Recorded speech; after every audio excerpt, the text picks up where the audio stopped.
Bom, mudando de assunto, vamos para a área internacional. Numa nova escalada de tensão, o bilionário Elon Musk, dono da montadora Tesla e da rede social X, voltou a confrontar o governo de Donald Trump publicamente depois dos pedidos de desculpas. O bilionário passou os últimos dias em campanha para a derrubada da lei do orçamento que o Trump considera fundamental aprovar. Quem acompanha tudo em Washington é a colunista Mariana Sanches, que está aqui conosco. Mariana, e o Trump está falando aí com a imprensa local que vai avaliar a situação migratória do Musk e pensa até numa possível deportação. Será? O Musk será deportado? Uma boa tarde para você. Diego, Coach, Letícia, boa tarde a todo mundo que nos acompanha. Olha, Diego, tem uma certa bravata nisso aí, né? De verdade, ele realmente falou hoje, na saída da Casa Branca, que ele ia dar uma olhada na situação migratória do Elon Musk para ver se seria o caso de deportá-lo. Mas o Elon Musk, ele é naturalizado americano, ele nasceu na África do Sul, é também cidadão sul-africano, mas já é também cidadão americano naturalizado, então não seria o caso de uma deportação, assim, não existe esse instrumento jurídico para que, enfim, Trump possa deportar cidadãos, embora, Diego, a gente lembra que ele, inclusive hoje, mencionou isso, disse que ele gostaria de poder deportar, sim, cidadãos americanos que cometeram crimes aqui nos Estados Unidos e tudo mais, enfim. É até possível que o Trump vá buscar algum instrumento jurídico ou vá tentar mudar a Constituição para fazer isso valer.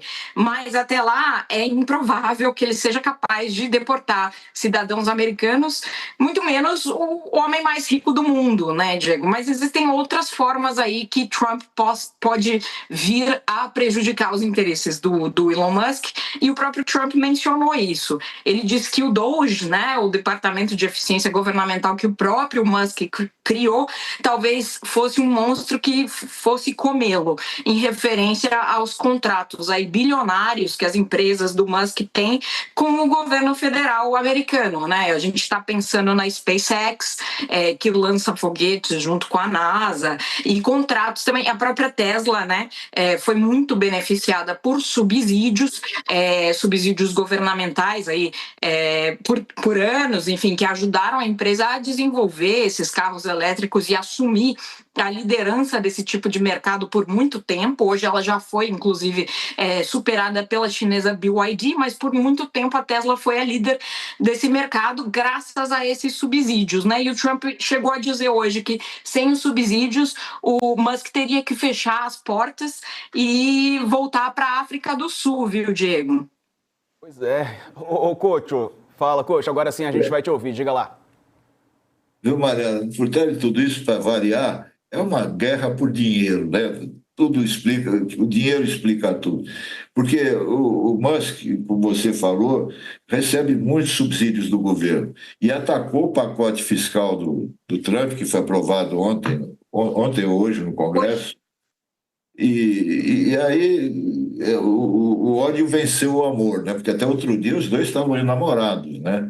E agora um quer matar o outro, quer botar o outro para fora dos Estados Unidos. O básico mesmo é que o dinheiro não é só aqui no Brasil, nos Estados Unidos também. O déficit americano está em 30 trilhões de dólares. E agora esse pacote fiscal do Trump aumentou em mais 3 trilhões. Quer dizer, o mundo todo está em guerra, e tem essa guerra particular do Musk com o Trump. No fundo é sempre a disputa por dinheiro, e o dinheiro que falta e que não está dando para todo mundo, né?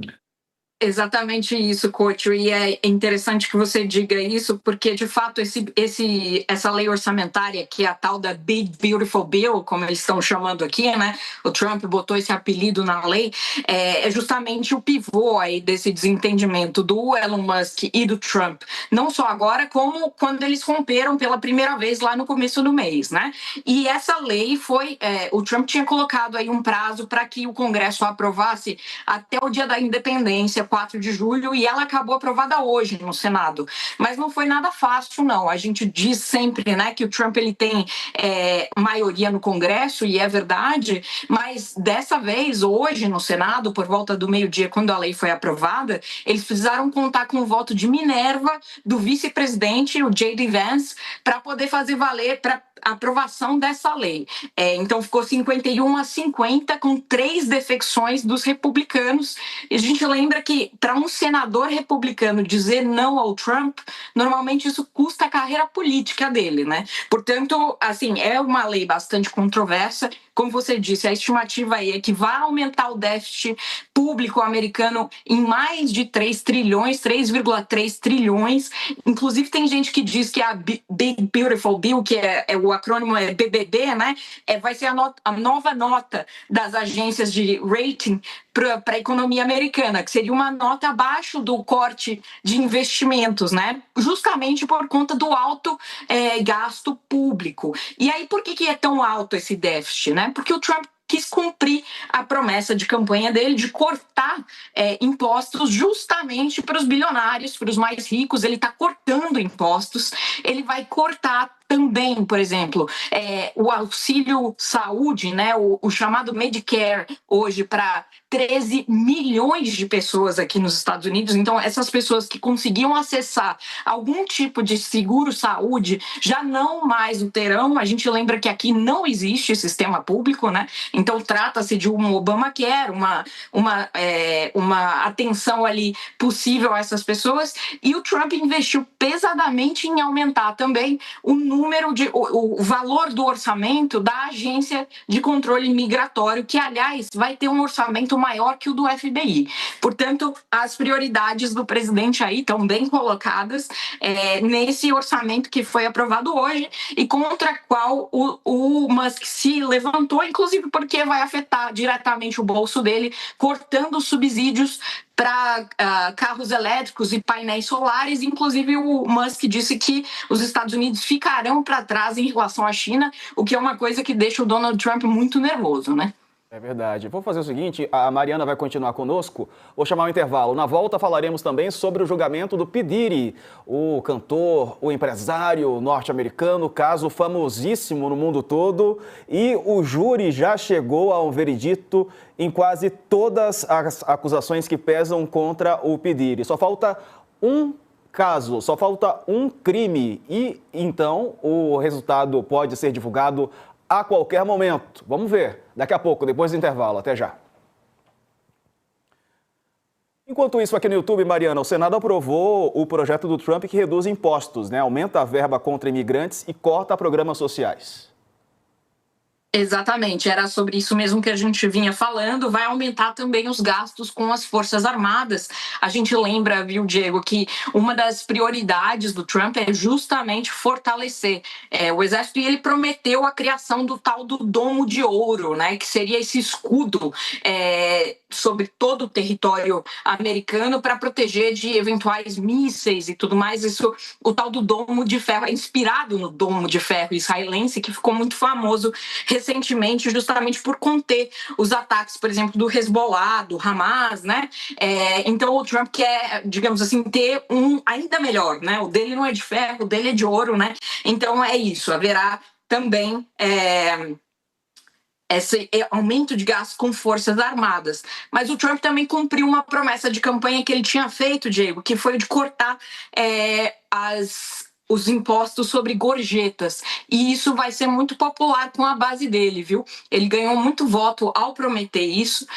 As gorjetas aqui são muito importantes. Todo mundo que vem para cá sabe que tem que pagar 20% em cima, por exemplo, da conta do restaurante. E, às vezes, esses 20% são o único salário que o garçom, a garçonete ali recebe.